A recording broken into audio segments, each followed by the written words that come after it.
Amen. May you have grace, peace in full measure. May you have grace, peace in full measure. Praise be to the God and Father of our Lord Jesus Christ, who through his great mercy has given us a new birth and a living hope by the coming again of Jesus Christ from the dead. Amen. Makwandise kwinina umusa nokuthula okuvela kuNkulunkulu Baba wethu nasenkosini yethu Jesu Kristu, nangethemba eliphilileyo ngokuvuka kukaJesu Kristu kwabafileyo. Amen, bazalwane. Our title today is the Lord's Supper. Amen. Isihloko sethu ke namuhla isidlo senkosi bazalwane, esidume kakhulu. Ngizozama ke ngokwamazwi kaNkulunkulu ukuyiqondisa ke le ndaba ukuze kuthi olalele ayiqonde. Amen. Let's go to 1 Corinthians chapter 15. 1 Corinthians chapter 15. Our title, the Lord's Supper. We will read from verse 12. But before verse 12, let me read something else so that when it comes up, I can able to explain to you. 1 Corinthians chapter 15. We will read from verse 12, but I start somewhere else. And now, the resurrection of Christ. That's the title on the Bible for our title, the Lord's Supper. Now, I want to remind you, my brothers and sisters, of the good news which I preached to you, which you received and on which your faith stands firm. That is the gospel, the message that I preached to you.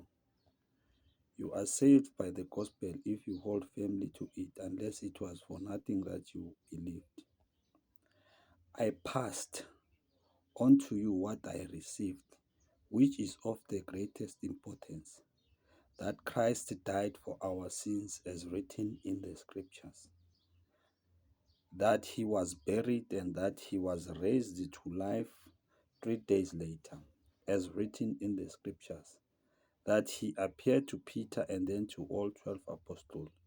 Then he appeared to more than 500 of his followers at once, most of whom are still alive, although some have died in those generations. Amen. Then he appeared to James and afterwards to all the apostles. Last of all, he appeared also to me, even though I am like someone whose birth was abnormal, for I am the least of all the apostles. I do not even deserve to be called an apostle because I persecuted God's church. But by God's grace I am what I am, and the grace that he gave me was not without effect. On the contrary, I have worked harder than any of the other apostles, although it was not really my own doing, but God's grace working with me. So then, whether it came from me or from them, this is what we all preach, and this is what you believe. Now let's read verse 12. Now, since our message is that Christ has been raised from dead, how can some of you say that the dead will not be raised to life? How can some people still remember Jesus is dead? Verse 13. If that is true, it means that Christ was not raised. 14. And if Christ has not been raised from dead, then we have nothing to preach, and you have nothing to believe. Verse 15.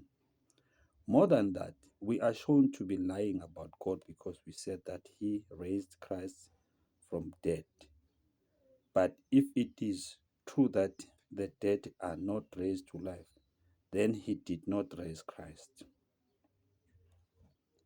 Verse 16, for if the dead are not raised, neither has Christ been raised. 17, and if Christ has not been raised, then your faith is a delusion and you are still lost in your sins. Verse 18. It would also mean that the believers in Christ who have died are lost. Verse 19. If our hope in Christ is good for this life only and no more, then we deserve more pity than anyone else in all the world. But 20. But the truth is that Christ has been raised from dead as the guarantee that those who sleep in death will also be raised. Amen. Christ was raised in death. Amen. Let's read it in isiZulu.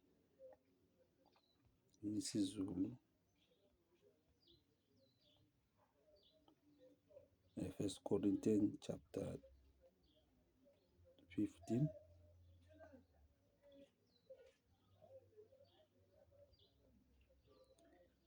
Sizofunda-ke ku-verse 12. Ngizodlula nje kancane la ukuze niqaqele ngokukhona okuzovela masilokhu siyasifunda ukuvuka kwabafileyo. Kepha bazalwane, ngiyanikhumbuza ivangeli enganishumayeza lona nenalamukelayo nenimi kulo. 2. Nenisindiswa ngalo nxa nibambelela ezwini enganishumayeza lona, uma kambe ukukholwa kwenu kungabanga yize. Ngokuba okokuqala nganinika lokho engakwamukela nami, ukuthi uKristu wafa ngenxa yezono zethu njengokwemibhalo. Ngininika njengokwemibhalo, nokuthi wembelwa, nokuthi wavuswa kwabafileyo ngosuku lwesithathu njengokwemibhalo, nokuthi wabonwa nguKefasi, uPetru, wayesebonwa ngabayi12, emva kwalokho wabonwa ngasikhathi sinye ngabazalwane abadlula amakhulu ayisihlanu. Iningi labo lisekhona nakalokhu, kepha abanye sebelele kuleso sizukulwane. Amen. Emva kwalokho wabonwa nguJakobe, ngasemuva wabona ngabapostoli bonke. Ekugcineni kwabo bonke wabonwa nayimina, enginjengozelwe kungakabi isikhathi, ngokuba mina ngingomncinyane kubapostoli, engingafanele ukuthi umpostoli, ngokuba ngazingela ibandla likaNkulunkulu. Kepha ngomusa kaNkulunkulu ngiyikho engiyikho, nomusa wakhe kimi awubanga yize, kodwa ngasebenza kakhulu kunabo bonke, kepha akusimina kodwa ngomusa kaNkulunkulu. Amen. Ngakho-ke noma kuyimina noma kuyibona, sishumayela kanjalo nakholwa kanjalo. Now verse 12. Kepha-ke uma uKristu eshunyayela ukuthi uvusiwe kwabafileyo, basho kanjani abanye phakathi kwenu ukuthi akukho ukuvuka kwabafileyo na? Bamkhumbula kanjani uJesu njengomuntu ofile, uma kushunyayelwa ukuthi uJesu wavuswa kwabafileyo na? Bahlala kanjani abantu bathi bezidla isidlo seNkosi bakhuluma nje bakhumbula uJesu? Ngoba izochaza-ke incwadi. Asiqhubeke. Verse 13. Kepha uma kungekho ukuvuka kwabafileyo, akavuswanga naye uKristu. Verse 14. Kepha uma uKristu engavuswanga kwabafileyo, ukushumayela kwethu kuyize, nokukholwa kwenu kuyize. Uma ngimile ngishumayela ngoJesu, ngibuye ngizohlala phansi ngithi uJesu ngiyamkhumbula, ngikhumbula imisebenzi yakhe, ayinangqondo lento leyo, bazalwane. Verse 15. Yebo, sifunyanwa singofakazi bamanga ngoNkulunkulu, ngokuba sifakaza ngoNkulunkulu ukuthi wamvusa uKristu, angamvusanga kambe, uma kanti abafileyo bangavuswa. Amen, bazalwane. IBhayibheli-ke lapha ku-Exodus chapter 20 verse 7, ungaliphathi ngeze igama likaNkulunkulu. Lapha ku-Exodus verse 22, verse 20, ngiyabona ku-verse 22, ithi awuyikuthuka uNkulunkulu, ungahlambalazi igama likaNkulunkulu. Galatia chapter 6 verse 7 ithi ningaduki bazalwane, uNkulunkulu akahlekwa. Uma sifakaza, bathi abapostoli uma bona bafakaza, ngoba inkolo siyakhelwe phezu kwabapostoli, ukuthi uJesu uNkulunkulu umvusile kwabafileyo, thina sibakhulu kunabapostoli na ukuthi sikhumbule uJesu njengofileyo, sihlangabalaza igama likaNkulunkulu. Uthi uPawulos sisho ukuthi ngiyiphinde futhi, yebo, sifunyanwa singofakazi bamanga ngoNkulunkulu, ngokuba sifakaza ngoNkulunkulu ukuthi wamvusa uKristu, angamvusanga kambe, uma kanti abafileyo bengavuswa. Amen. 16. Ngokuba uma abafile bangavuswa, akavuswanga naye uKristu. Kepha uma uKristu engavuswanga, ukukholwa kwenu akusizi lutho. Uma uKristu angavuswanga, le nkolo abasinika nabapostoli ukuthi ayisizi. Ukukholwa kwenu akusizi lutho, nisesezonweni zenu. verse 18, khona-ke nalabo esebalala bekuKristu babhubhile. Uma sikholwa ukuthi bonke abafaka uKristu bayovuswa kanye noKristu. Uma uKristu angavuswanga kusho ukuthi sibhubhile. Amen bazalwane. 19, uma singabathembela kuKristu kulokhu kuphila kuphela, singabokukhalelwa kunabantu bonke. Amen bazalwane. Bayahlambalaza abazalwane abahlala phansi bathi balesidlo seNkosi, bakhumbula uJesu. Abamazi uJesu bekhuluma nabapostoli bakhe abakhethile abayi12. Kunabafakazi-ke bababona ebambona uma avuka abangaphezu kwa-500, okuyisiqiniseko ukuthi uJesu wavuka kwabafileyo. Kodwa ababanga nesikhathi sokuthi badle isinkwa bamkhumbule ngoba bebahlakazekile abazalwane emva kokuthi uJesu ebulawa babaleka. Amen bazalwane. Verse 20, kepha kalokhu uKristu uvusiwe kwabafileyo, engolibo lwabaleleyo.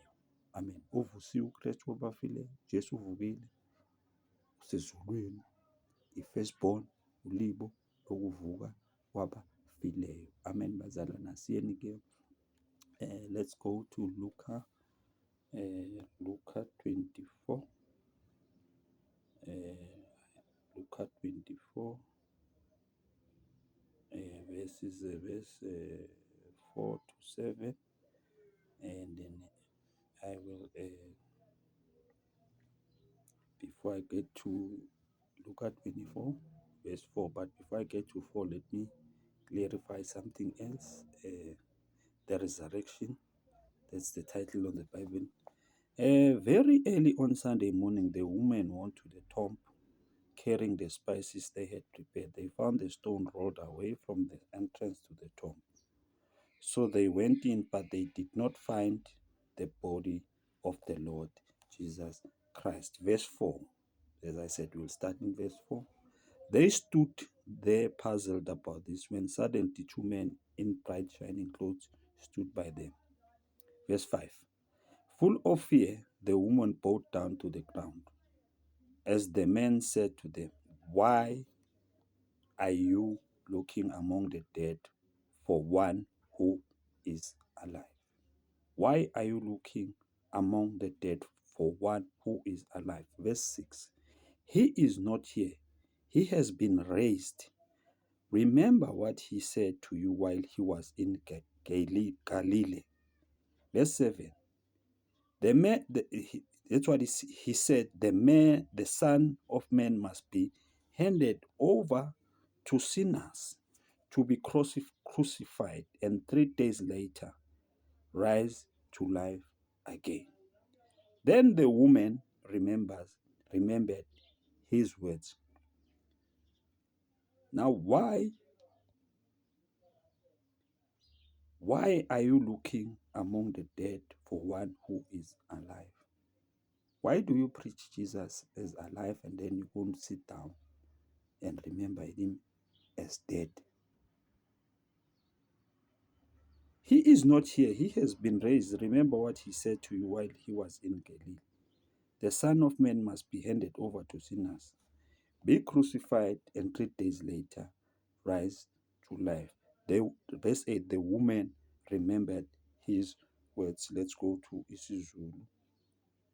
Luka 24. So qala kuvesi 4 ithi ngindlule la kuqala. Kepha ukuvuka kukaJesu. Kepha ngosuku lokuqala leviki kuntwela ngenzansi, bafika ethuneni bephethe amakha ababewalungisile. Bafumana itshe liginqiwe ethuneni. Kuthe bengena basifumananga isidumbu seNkosi uJesu.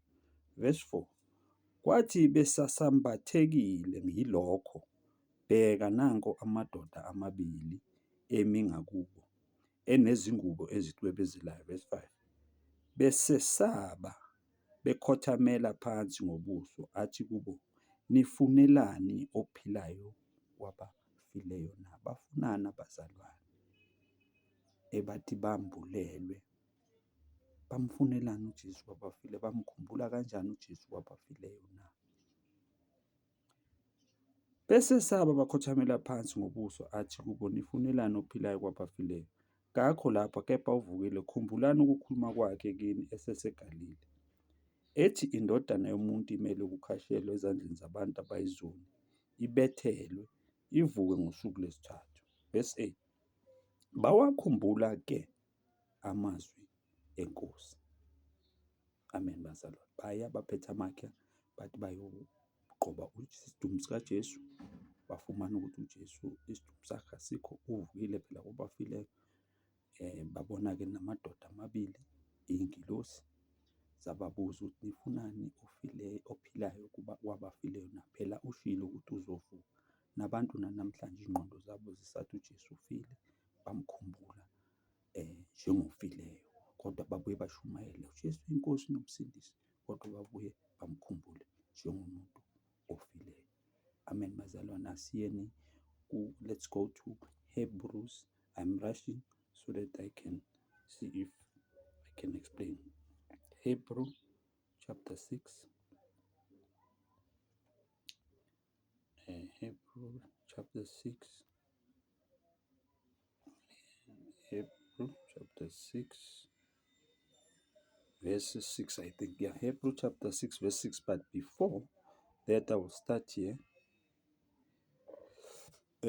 For how can those who abandon their faith be brought back to repent again? They were once in God's light. They tasted heaven's gift and received their share of the Holy Spirit. How can people who have preached the word of God and received revelation and be baptized, and how can they repent if they abandon their faith? For an example, they were baptized in the death of Jesus Christ. To those who baptize in the death of Christ will rise with Christ, but they go back and remember him as dead.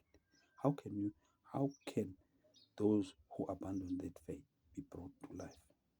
For how can those who abandon their faith be brought back to repent again?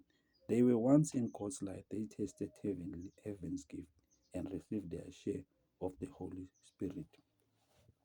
They knew from experience that God's word is good, and they had felt the power of the coming of age. In other words, they have received the Holy Spirit.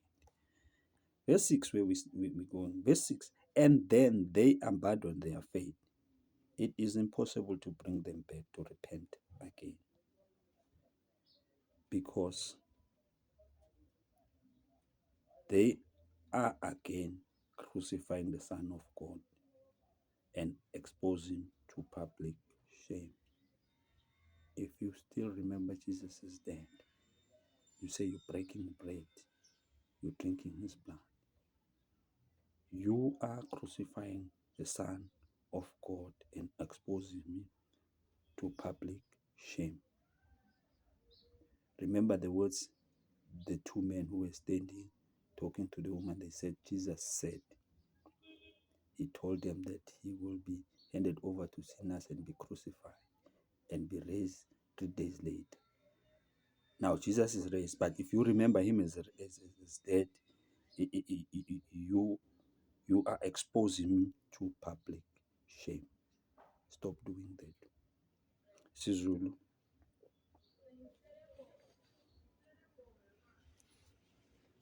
IsiZulu, Hebrew 6. IsiZulu, Hebrew 6. Soqala kuverse 6, but ithi ngidlulela kuqala.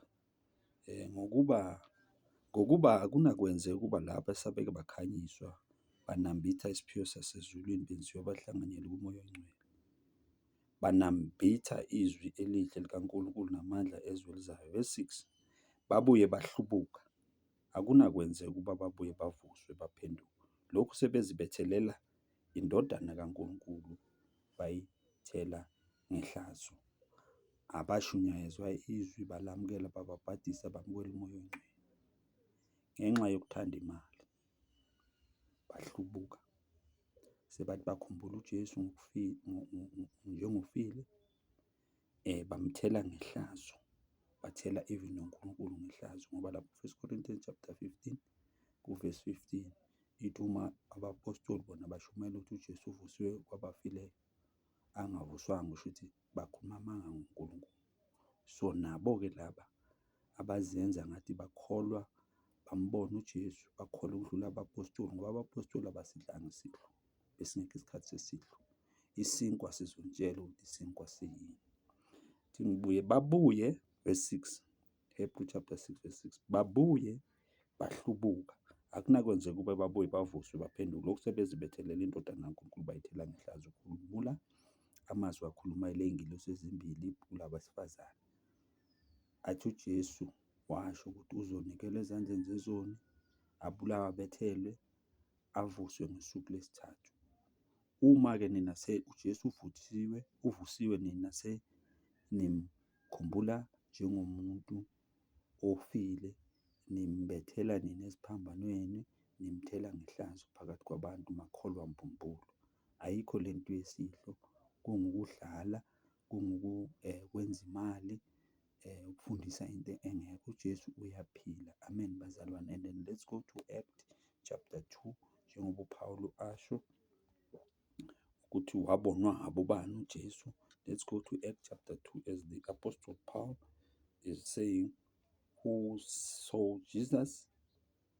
Is Acts chapter 2 verse 24. Verse 24. This is the preaching, Peter's message. Amen. 24. It says, let's read, let me read from 33.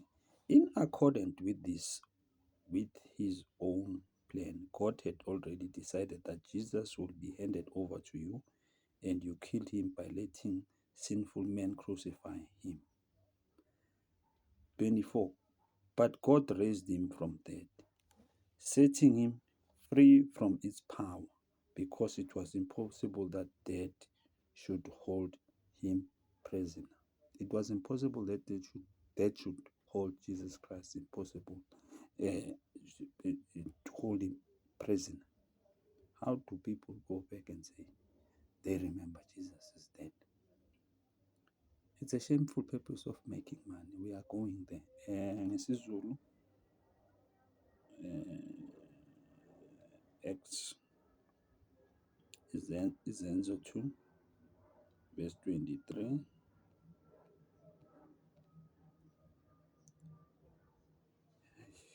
Verse 23, intshumayela kaPetha, yena lo Izenzo 2 verse 23, yena lo esenikwele ngeso elimisiwe nangokwazi phambili kukaNkulunkulu, nambethela ngezandla zabangenamthetho, nambulala. 24, lowo uNkulunkulu wamvusa ethukulula iminjunju yokufa.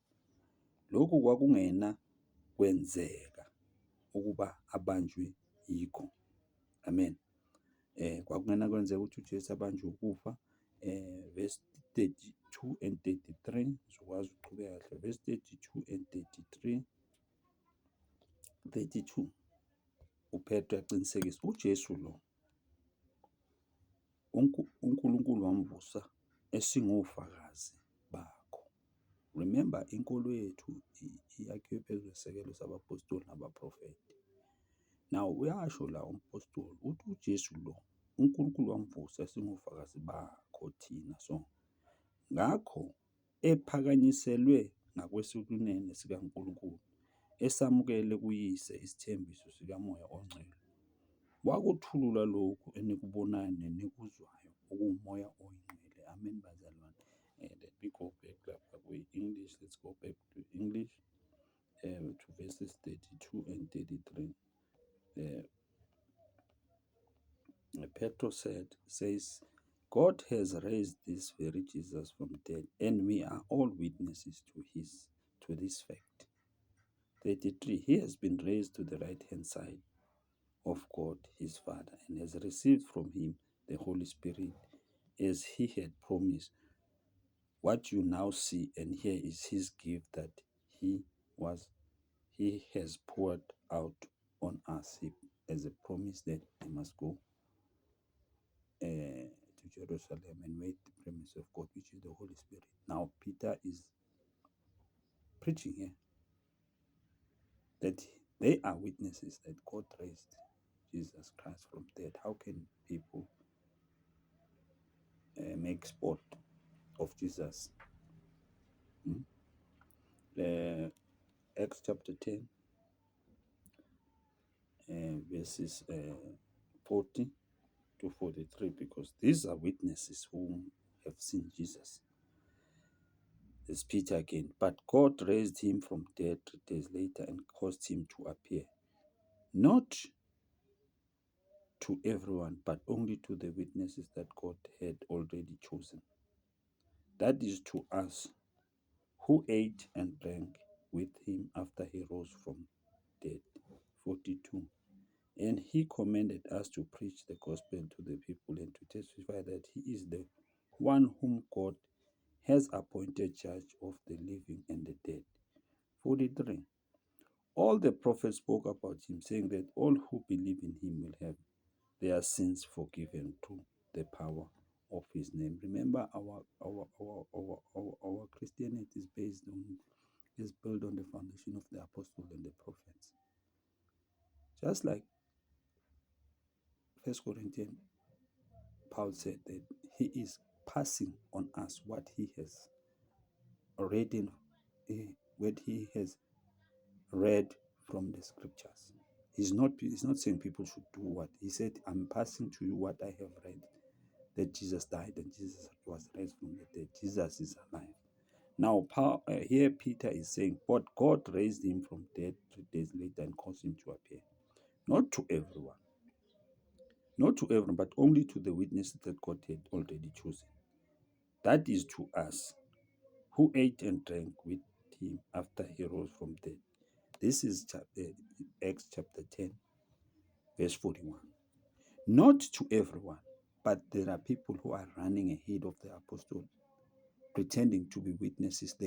Pretending that they saw Jesus.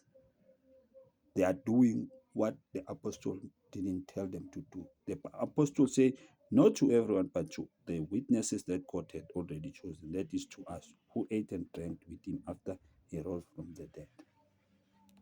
And he commanded us to preach the gospel to the people and to testify that he is the one whom God has appointed judge of the living and the dead. He has commanded us to preach. He has commanded the apostle to preach. He didn't command the apostle to tell people to sit down and break bread and remember him. He commanded that the preaching of the gospel should continue. But people who are making money using the name of Jesus Christ are sitting down and collecting money for so-called Lord's Supper. The Bible says, no con artist, no swindlers will enter the kingdom of God. Those are swindlers. Those are con artists. If you read all those scriptures, when Jesus ate his last supper with his apostles, Jesus never collected money from anyone. In isiZulu, Benzo 10,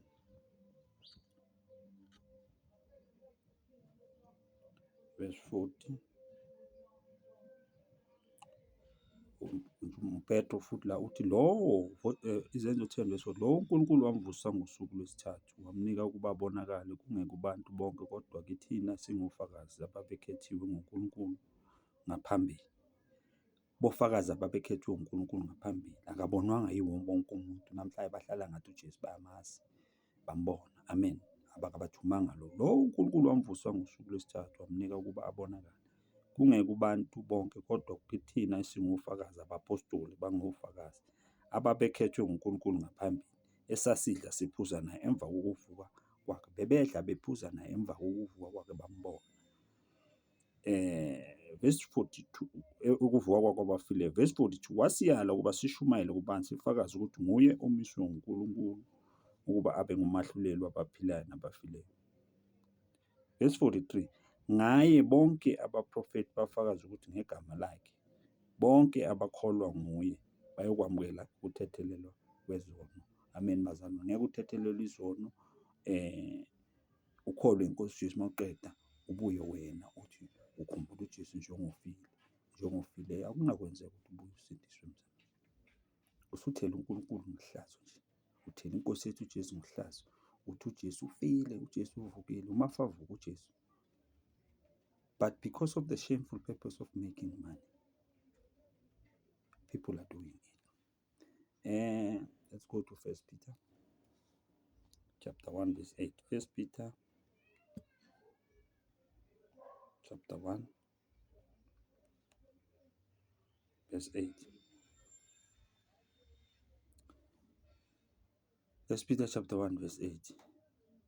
You love him, although you have not seen him. He's speaking about Jesus. He said, we love Jesus, although we have not seen him, and you believe in him, although you do not now see him. So you rejoice with a great and glorious joy, which words cannot express. Verse 9. Because you are receiving the salvation of your souls, which is the purpose of your faith in him. Remember the words Jesus spoke to Thomas, who said he wanted to see the holes in Jesus' hands and to touch him. Jesus said to him, blessed are those who believe in me, who have not seen me. That's what Peter is saying here. You love Jesus, although you have not seen him. And you believe in Jesus, although you do not now see him. So you rejoice with great and glorious joy, which words cannot express. I do rejoice. I love Jesus. Verse 9, because you are receiving the salvation of your soul, which is the purpose of your faith in him. In isiZulu, First Peter chapter 1, isiZulu, First Peter chapter 1, verse 8. Amazwi kaMpostoli Petro owabona uJesu kuqala, isho njalo Paulo. First Peter chapter 1, verse 8. Enimthanda ningambonanga, enithi ningamboni manje nikholwe nguye. Nithokoze ngentokozo engakhulumekile nedusekayo. Verse 9. Namukele isigcino sokukholwa kwenu esiyinsindiso yemiphefumulo yenu. uJesu uthi kuTomasi, babusisiwe abakholwa abangambonanga. Amen. Ngoba wafuna ubufakazi ukuthi nguye impela, wazwafuna nombamba. Manje la uPeter uthi enimthanda lo Jesu ningamboni, enithi ningamboni manje nikholwe nguye. Nithokoza ngentokozo engakhulumekile nedusekayo. Namukela isigcino sokukholwa kwenu esiyinsindiso yemiphefumulo yenu. Bazalwane, sithanda uJesu singambonanga. Imisebenzi yakhe bese asibo bofakazi bayo. Thina sinikwe incwadi njengoba uPaul asho athi siyakudlulisa lokhu, singidlulisela kini. Njengoba nathi sakwamukela enkosini. Sasinayo thina siyibona inkosi. Sayibona, wambona uPaul egqineni. Wayengekho kwapostoli abayishumi nambili. Wambona nje lapha kuzenzo 9. Amen, bazalwane. So abazalwane bayamhlambalaza uNkulunkulu kakhulu, bahlambalaza negama lenkosi uJesu. Ngokuloku bakhumbula uJesu ukuthi ufile. Bathi bahlezi phansi badla isidlo, benza into embi kakhulu, eyisono esikhulu kakhulu. Amen, bazalwane. Let's go to Mark chapter 16, verse 19. Kunezinto ekumele sinikhumbuze zona. Mark chapter 16, verse 19. There are things that people need to be reminded. Mark 16, verse 19.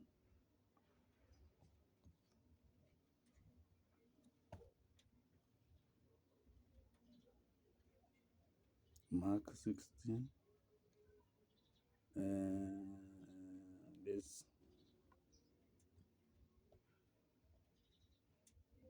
verse 19. Okay. Mark 16, verse 19. Just a reminder.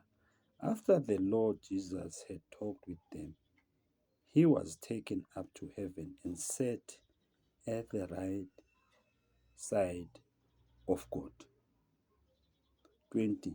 The disciples went and preached everywhere, and the Lord worked with them and proved that their preaching was true by miracles that were performed. Even today, Jesus is working with everyone who believes in him, who is a true disciple, to prove that our preaching is true. Now, if you preach Jesus, you believe that Jesus is with you. At the same time, you go back and sit down and say you're remembering his death. You are ridiculous. You are a blasphemer. Amen. After the Lord Jesus had talked with them, he was taken up to heaven and sat at the right side of God. 20. The disciple went in and preached everywhere, and the Lord worked with them and proved that their preaching was true by the miracles that were performed. In isiZulu, Mark 16 verse 19. Njalo-ke inkosi uJesu isikhulumile kubo, yakhushulela ezulwini, yahlala ngakwesokunene sikaNkulunkulu. Umuntu ohlezi ezulwini ngakwesokunene sikaNkulunkulu umkhumbula kanjani njengomuntu ofile? Amen, bazalwane. Ukuhlambalaza lo. Verse 20. Kepha bona baphuma bashumela ezindaweni zonke, inkosi isebenza nabo, iqinisa izwi ngezibonakaliso ezilandelayo. Amen, bazalwane. NoMarku 24, because Marku 24 verse 51, ngesiZulu, Marku 24. Kwathi esababusisa wahlukana nabo, wenyuselwe ezulwini. Bakhuleka kuye, baphindela eJerusalema banokuthokoza okukhulu. Babekhona ethempelini njalo bemdumisa uNkulunkulu. uJesu wakhushulelwa ezulwini, bazalwane. Bambuka. So-ke manje uma abantu bazulu bathi uJesu ufile, akavukanga, bayahlambalaza, bazalwane. Mark 24 verse 51 in English. Mark 24 verse 51.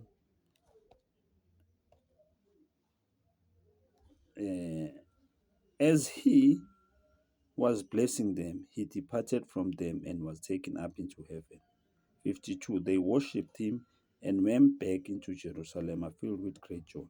53. And spent all their time in the temple giving thanks to God. Amen.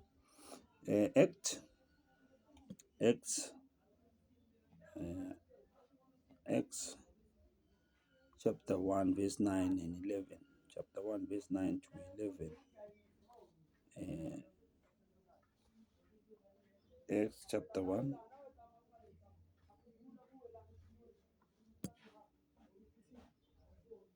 Acts chapter 1 verse 9 to 11. After saying, this is Jesus, after saying this, he was taken up to heaven as they watched him, and a cloud hid him from their sight. Acts chapter 1 verse 9. They still had their eyes fixed on the sky as he went away, when two men dressed in white suddenly stood beside them. When two men who appeared to the woman. Amen. They might not be the same, but when two men dressed in white suddenly stood beside them. Verse 11, and said, Galileans, why are you standing there looking up the sky? This Jesus whom was taken from you into heaven will come back in the same way that you saw him go to heaven. Amen. In isiZulu,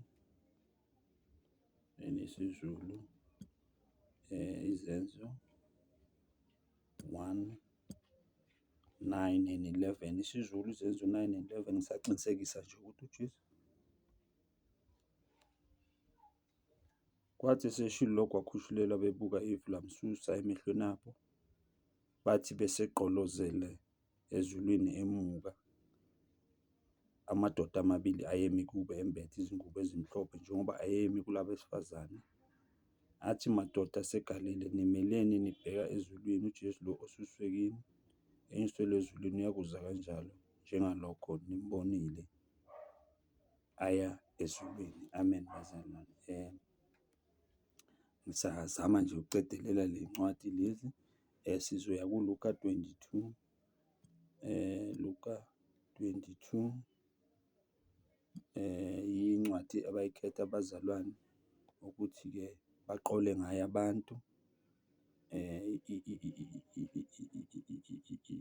Kule ncwadi verse 19 uthi-ke Luka 22 verse 9, wayesethabatha isinkwa, wabonga, wasihlephula, wabanika, wathi, lokhu kungumzimba wami onikelwe nina, yenzani lokhu ukuba ningikhumbule.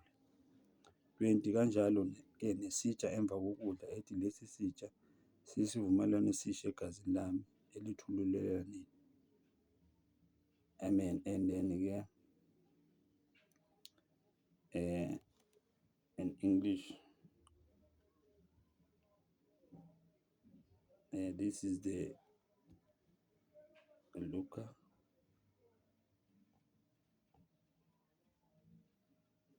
22, 19 and 20. This is the Lord's Supper, the book that they use. Then he, Luke 22 verse 9, then he took a piece of bread, gave thanks to God, broke it, and gave it to them, saying, this is my body, which is given for you. Do this in memory of me. In the same way, he gave them the cup after the supper, saying, this cup is God's new covenant, sealed in my blood, which is poured out for you. He was sitting with his own disciples. No one of this age has been there, so they can't say they remember bread. They remember Jesus. First Corinthians chapter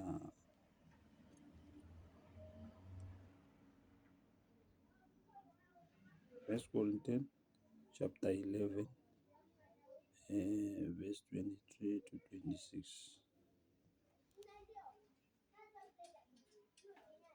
Say, now here is this First Corinthians chapter 15, which I started with. This is First Corinthians chapter 11. For I received from the Lord the teaching that I passed on to you, that the Lord Jesus on that night was betrayed, took a piece of bread, gave thanks to God, broke it, and said, this is my body, which is for you. Do this in memory of me.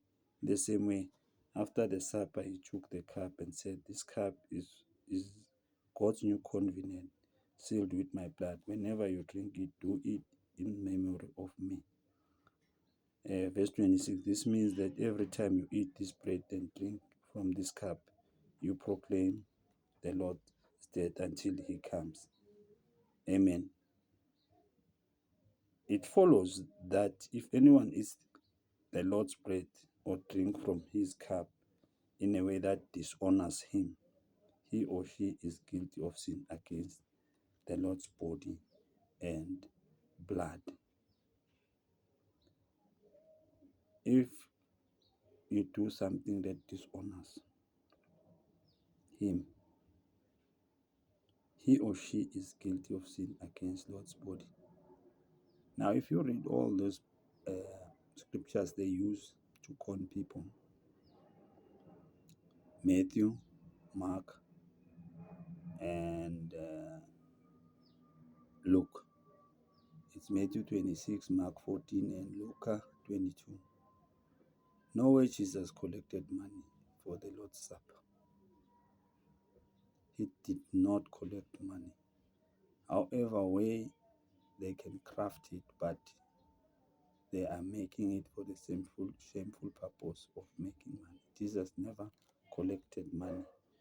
isiZulu, First Corinthians chapter 11, 23 to 26.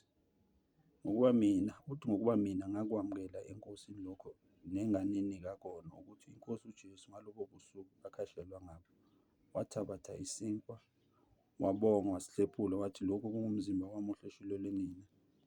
Lokhu kwenzeni ukuba ningikhumbule, ukusho kubafundi bakhe ababenayo. uPawulu babalile u-1 Corinthians chapter 15 mawucala ku-verse 1.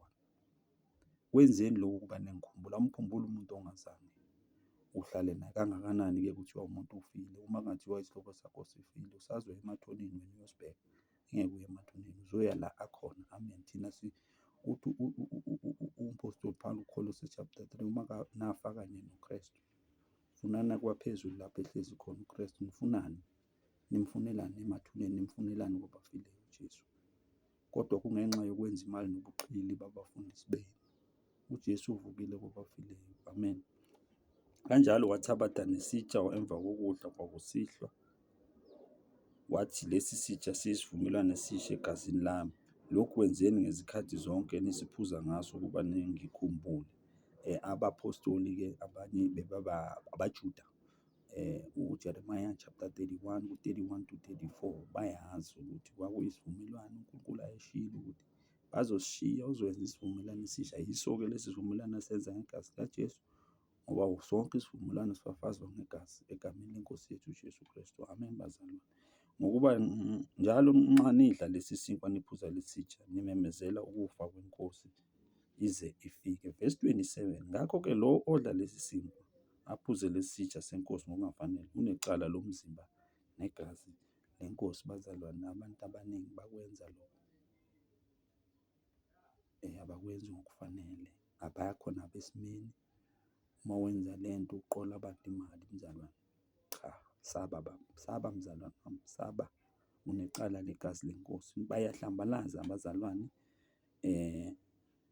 Ithi iBhayibheli-ke, uthi uPawulu-ke, kepha nxa ngiyala ngalokho anginibongi ukuthi nibuthana kungekho okuhle, kepha kukho okubi. Ngokuba okokuqala nxa nibuthana ebandleni ngizwa ukuthi kukhona ukwahlukana phakathi kwenu, nganxanye ngiyakholwa.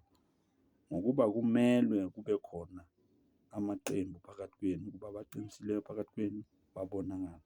Ngakho-ke nxa nibuthana ndawonye, akusikho ukudla isidlo senkosi lokho, ngokuba ekudleni kwenu yilo nalo uthatha okwakhe ukudla ngaphambili, omunye alambe, omunye adakwe. Kanti aninazindlu yini zokudlela nokuphuzela na? Kumbe niyalidelela yini ibandla likaNkulunkulu nijabhise abangenanto na? Ngizakuthini kini? Nginibonge na? Anginibongi? Bazalwane, njengoba ngifunda la 1 Corinthians chapter 11, yiyo le yesidlo u-22. Uthi umpostoli, ngoba abapostoli bebayibona, ubufakazi babo buqinisile ukuthi nina nijabhisa abangananto. Nikhumbule ukuthi abantu baqoqa imali, bayiqoqela le nkonzo. Abantu abanganamali bayabajabhisa. Uma kudliwa lesidlo kubekwa isitsha somnikelo, onganayo imali le abayinqumile akadli kuleso sidlo. Akusinto kaNkulunkulu ukuhlambalaza. Uthi uPawulu, kanti aninazindlu yini zokudlela nokuphuzela na? Kumbe niyalidelela yini ibandla likaNkulunkulu nijabhise abangenanto na? Ngamanye amagama, uma kuhlanganwa kubuthanelwa lento, uPawulu umpostoli uthi akusikho ukudla kwesidlo senkosi lokho, ngoba abanganalutho noma badla kabuhlungu, ngoba sekujwayelekile ukuthi abazalwane benze imali ngale nto abayibiza ukuthi isidlo senkosi. Isidlo senkosi uJesu wayebesenzela abafundi bakhe. Wayehlezi nabo, bambona, wabonakala kubo. Azange babe nesikhathi sokudla ngoba wavuka ngosuku lwesithathu. Baqhubeka nenkonzo yezwi egameni lenkosi yethu uJesu Kristu. Hebrew chapter 9 verse 28. Hebrew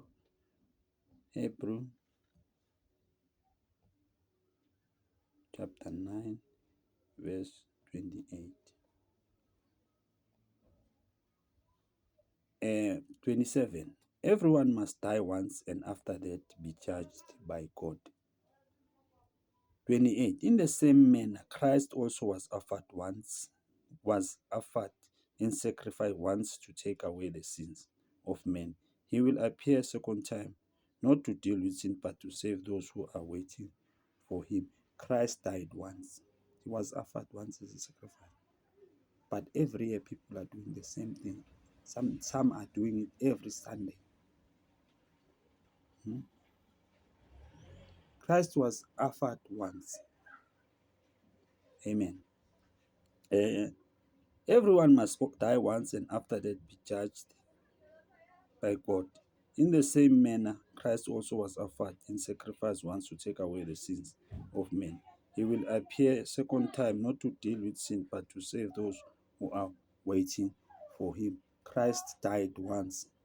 You see, it's blasphemous to say Christ is dead, Christ is risen. Every year, every time they have these gatherings or Lord's Supper, they collect money. They say Jesus dies and then he wakes, and then again when they meet, they do the same thing. It is ridiculous to do those things. It is blasphemous. You are crucifying for yourself the Son of God and putting him in the public shame. Hebrew chapter 9 ngesizulu, Hebrew 9, Hebrew 9 verse 28 ngizocala ku-27. Futhi njengalokho kumiselwe abantu ukuba bafe kanye emva kwalokho ukwahlulelwa. 28. Kunjalo noKristu esenikelwe kanye ukuba athwale izono zabaningi, uyakubonakala ngokwesibili ngaphandle kwesono kulabo abamlindeleyo kube ukusindiswa. UKristu wanikelwa kanye bazalwane, nathi siyawufa kanye sivuke, kube nje ukwahlulelwa-ke. Amen bazalwane. Lo uJesu angimazi mina abantu bamthathaphi, lo ongumafa avuke. Kungukuhlambalaza uNkulunkulu, uhlambalaza igama lenkosi, kodwa bakwenza ngokuqola abantu imali. UJesu wafa kanye, wavuka kanye, wanyuselwa ezulwini ngizifundile incwadi mzalwane. Amen. Sambulo, Revelation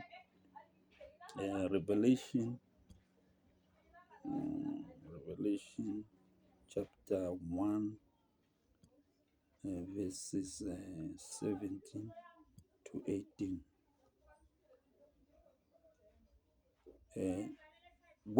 This is John. When I saw him, I fell down at his feet like a dead man. He placed his right hand on me and said, "Don't be afraid. I am the first and the last." Verse 18. I am the living one. I was dead, but now I am alive forever and ever.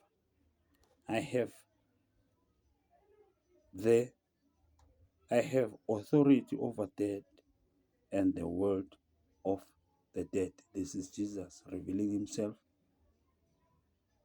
to John. Let me read it again. When I saw him, this John, I fell down at his feet like a dead man. He placed his right hand on me and said, "Don't be afraid. I am the first and the last. I am the living one. I was dead, but now I am alive forever and ever. I have authority over death and the world of the dead." Jesus is alive. He said he was dead. He was alive. This is revelation. I don't know why people remember Jesus is dead. Amen. NgesiZulu, uSambulo, Sambulo 1 verse 17 and 18. Qondisa nje abazalwane uthi uJohane sesichingini sasePatmos anikwa uJesu uNkulunkulu isambulo ngoJesu. Uthi Sambulo 1 verse 17, ngathi ukumbona ngawa ngasezinyaweni zakhe njengofile, wayesebeka isandla sakhe sokunene phezu kwami, ethi, "Ungesabi, mina ngingukuqala nokugcina." Verse 18, nophilayo. Jesu uyaphila bazalwane, kuyihlazo nje ukuthi nithi nimkhumbula njengofile. Nophilayo. Verse 18, Sambulo chapter 1 verse 17 18, nophilayo ngangifile, bheka sengingophilayo kuze kube phakade naphakade, futhi nginezihluthulelo zokufa neze-Hades. Amen.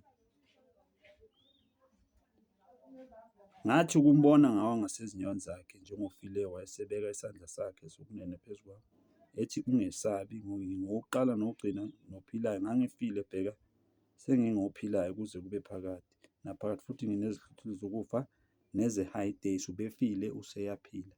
Kungumhlambalazi uJesu lokuthi ufile, nidle isidlo, niqola abantu imali. Ithi iBhayibheli lami engilifundayo, akukho qola namasela ayongena embusweni kaNkulunkulu. Baqola abantu imali ngegama lenkosi uJesu ngesidlo, ababengekho, abebekhona abakwenzanga lokho. NoJesu noma ungayifunda le ncwadi uthi imithetho wenza kahle, kodwa uqola abantu imali. uJesu azange afune imali kubafundi bakhe. Ufunde zonke le ncwadi, azange afune imali. Abantu bathatha isitsha somnikelo basibeke lapha ukuthi abantu bazodla isidlo. Onganamali uba namahloni. Baqoqe iy'mali futhi zokudla, bazixoxe ngayo le nkonzo ukuthi bakwazi ukuqola abantu imali. Uthi-ke umpostoli Paul, banecala legazi lenkosi abayophindwe basindiswe labo bantu bazalwane. Amen. Thi-ke ngifunde-ke la John ngoJohane chapter 6 verse 35 sizokwazi ukucacela ngizokwazi John chapter 6 verse 35 John chapter 6 uJesu wathi kubo mina ngiyisinkwa sokuphila ozayo kimi kasoze alamba nokholwa yimi kasoze oma kusho uJesu verse 48 uyaphinda futhi nala ku verse 8 uthi mina ngiyisinkwa sokuphila kusho uJesu uthi mina ngiyisinkwa sokuphila verse 51 mina ngiyisinkwa esiphilayo esehla ezulwini uma umuntu edla lesi sinkwa uyakuphila phakade futhi isinkwa engiza kusinikela ngenxa yokuphila kwezwe siyinyama yami uJesu uyaphila uyisinkwa bazalwane uJesu wayekhona kwasekuqaleni ushilo lapha usambula ukuthi ngokuqala ngokugcina wayekhona kwasekuqaleni bazalwane uJesu uyisinkwa sokuphila hhayi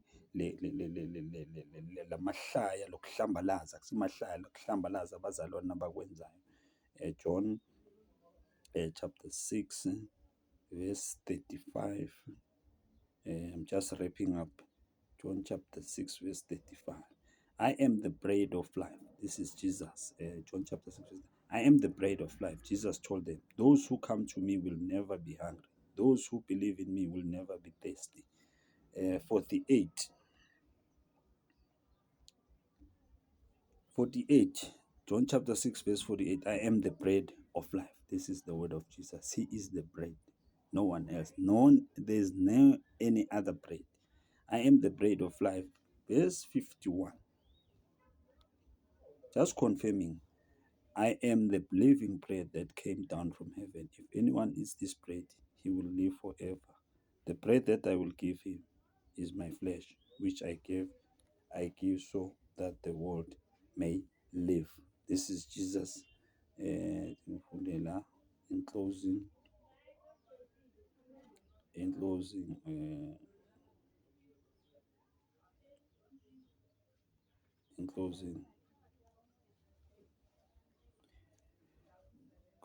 to God has raised from dead our Lord Jesus.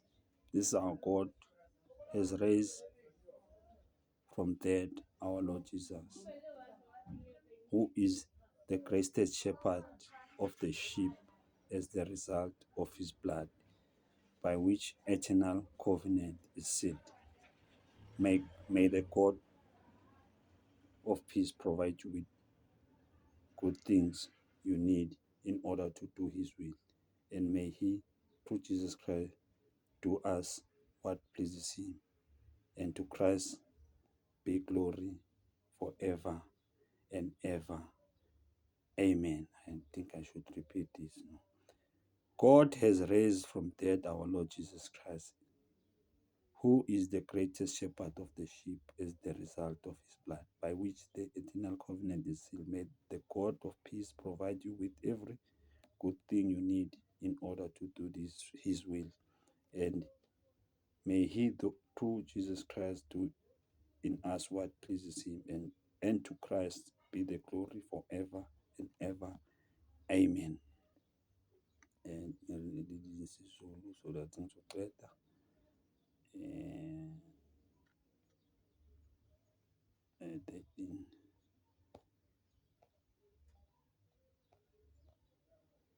Kepha uNkulunkulu wokuthula owakhuphula kwabafileyo umalusi omkhulu wezimvu ngegazi lesivumelwano esimiyo njalo, iNkosi yethu uJesu, makaniphelelise kukho konke okuhle ukuze nenze intando yakhe esebenza phakathi kwethu, khona lokho okuthokozisayo emehlweni akhe ngoJesu Kristu, makube kuyinkazimulo kuze kube phakade naphakade. Amen. Amen. My brothers and sisters. Amen.